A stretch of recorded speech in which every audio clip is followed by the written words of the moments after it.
حضرت جلیبیب رضی اللہ تعالیٰ عنہ ایک انصاری صحابی تھے۔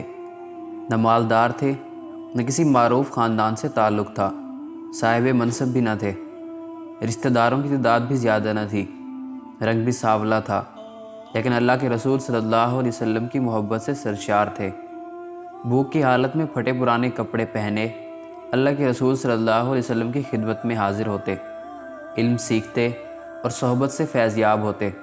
ایک دن اللہ کے رسول صلی اللہ علیہ وسلم نے شفقت کی نظر سے دیکھا اور ارشاد فرمایا، جلیبیب تم شادی نہیں کرو گے؟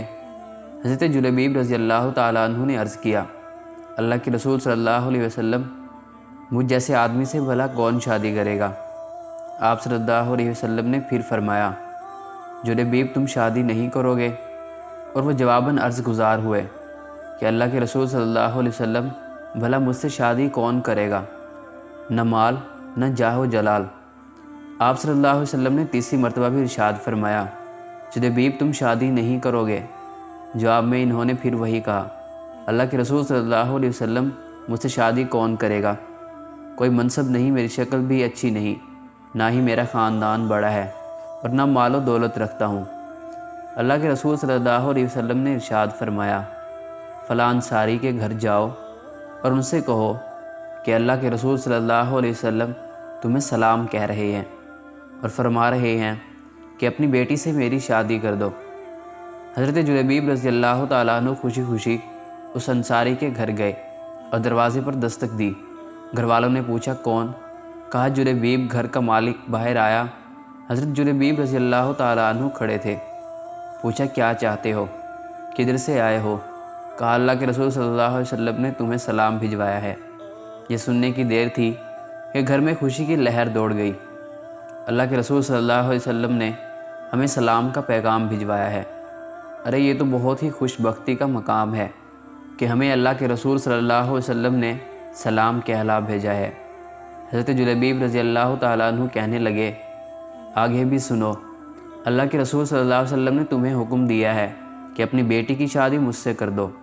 گھر کے مالک نے کہا، ذرا انتظار کرو، میں لڑکی کی ماں سے مشورہ کر لوں۔ اندر جا کر لڑکی کی ماں کو پیغام پہنچایا اور مشورہ پوچھا۔ وہ کہنے لگی، نہیں قسم اللہ کی، میں اپنی بیٹی کی شادی ایسے شخص سے نہیں کروں گی، نہ خاندان، نہ شہرت، نہ مال و دولت۔ ان کی نیک سیرت بیٹی بھی گھر میں ہونے والی گفتگو سن رہی تھی اور جان گئی تھی کہ حکم کس کا ہے، کس نے مشورہ دیا ہے۔ سوچنے لگی، اگر اللہ کے رسول صلی اللہ علیہ وسلم رشتہ داری پر راضی ہیں تو اس میں یقیناً میرے لیے بھلائی اور فائدہ ہے۔ لڑکی نے والدین کی طرف دیکھا اور مخاطب ہوئی، کیا آپ لوگ اللہ کے رسول کا حکم ٹالنے کی کوشش میں ہیں؟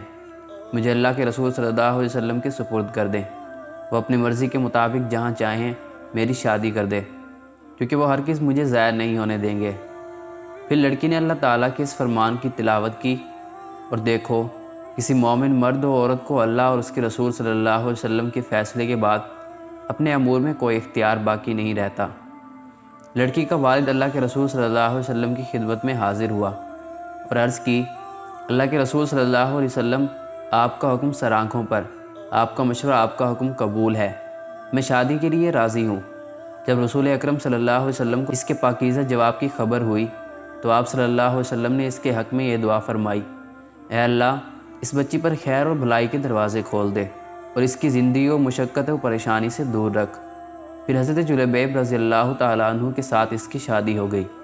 مدینہ منورہ میں ایک اور گھرانہ آباد ہو گیا، جس کی بنیاد تقوی اور پرہیزگاری پر تھی، جس کی چھت محتاجی تھی، جس کی آرائش و زبائش تکبیر و تحلیل اور تسبیح و تحمید تھی۔ اس مبارک جوڑے کی راحت نماز اور دل کا اطمینان تپتی دوپہروں کے نفل روزوں میں تھا۔ رسول اکرم صلی اللہ علیہ وسلم کی دعا کی برکت سے یہ شادی خانہ آبادی بڑی ہی برکت والی ثابت ہوئی۔ تھوڑے ہی عرصے میں ان کی مالی حالت اس قدر اچھے ہو گئے کہ انصاری گھرانوں کی عورتوں میں سب سے خرچیلا گھرانہ اسی لڑکی کا تھا۔ ایک جنگ میں اللہ تعالیٰ نے مسلمانوں کو فتح نصیب فرمائی۔ رسول اکرم صلی اللہ علیہ وسلم نے اپنے صحابہ کرام رضی اللہ تعالیٰ عنہ سے پوچھا، دیکھو تمہارا کوئی ساتھی بچھڑ تو نہیں گیا؟ مطلب یہ تھا کہ کون کون شہید ہو گیا ہے؟ صحابہ رضی اللہ تعالیٰ عنہ نے عرض کیا، فلاں فلاں حضرات موجود نہیں ہیں۔ پھر ارشاد فرمایا کہ تم کسی اور کو گم پاتے ہو صحابہ رضی اللہ تعالیٰ عنہ نے عرض کیا، نہیں۔ آپ صلی اللہ علیہ وسلم نے فرمایا، لیکن مجھے حضرت جلیبیب رضی اللہ تعالیٰ عنہ نظر نہیں آ رہا، اس کو تلاش کرو۔ چنانچہ ان کو میدان جنگ میں تلاش کیا گیا۔ وہ منظر بڑا عجیب تھا۔ میدان جنگ میں ان کے ارد گرد 7 کافروں کی لاشیں تھیں۔ گویا وہ ان 7 سے لڑتے رہے، پھر 7 کو جہنم رسید کر کے شہید ہو گئے۔ اللہ کے رسول صلی اللہ علیہ وسلم کو خبر دی گئی۔ رؤوف الرحیم پیغمبر تشریف لائے، اپنے پیارے ساتھی کی لاش کے پاس کھڑے ہوئے منظر کو دیکھا، پھر فرمایا، اس نے کافروں کو قتل کیا، پھر دشمنوں نے اسے قتل کر دیا۔ یہ مجھ سے ہے اور میں اس سے ہوں۔